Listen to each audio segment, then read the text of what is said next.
Bismillahirrahmanirrahim. In the name of Allah, the most gracious, the most merciful.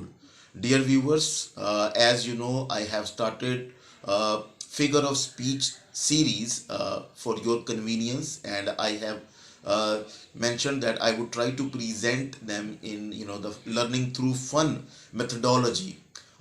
In pedagogy, learning through fun is really a very important tool to convey our message to our students. So I would try to I would try my level best to convey it through fun.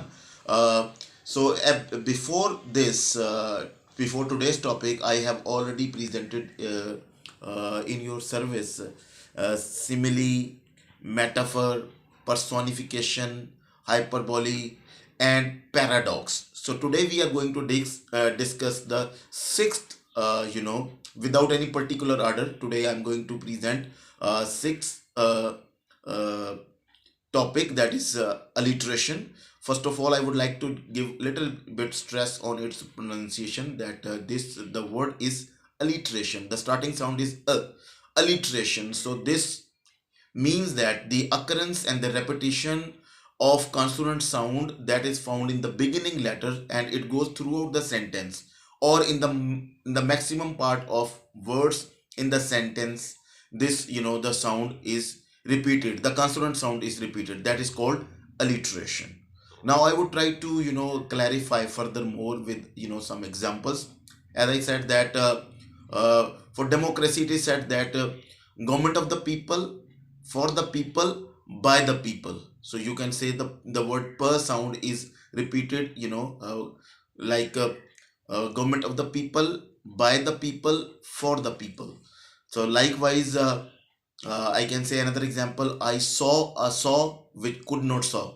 So the sa sound is repeated in the most of the words, that is a consonant sound.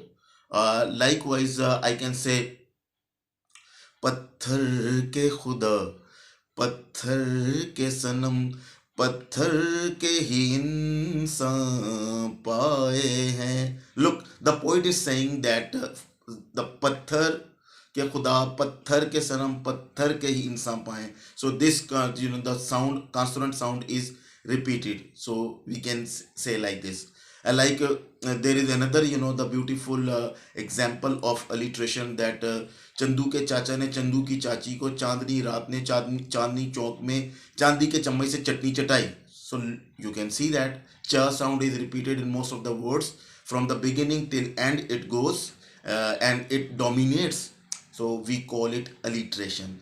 So I would like to present another example like that, a very beautiful quotation as well, that everything that can be counted does not necessarily count, and everything that counts cannot necessarily be counted.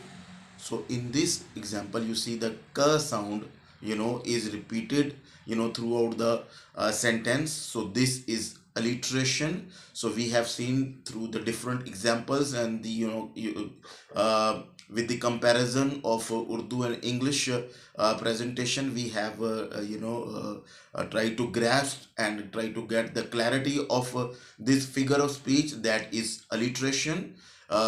In the next episode, I will try to bring another figure of speech for you.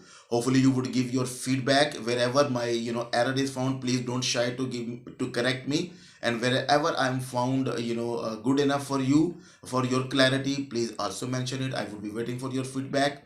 Thank you very much. This was Absar Ahmad on YouTube channel. Please take care of yourself and the people you're around. Allah Hafiz.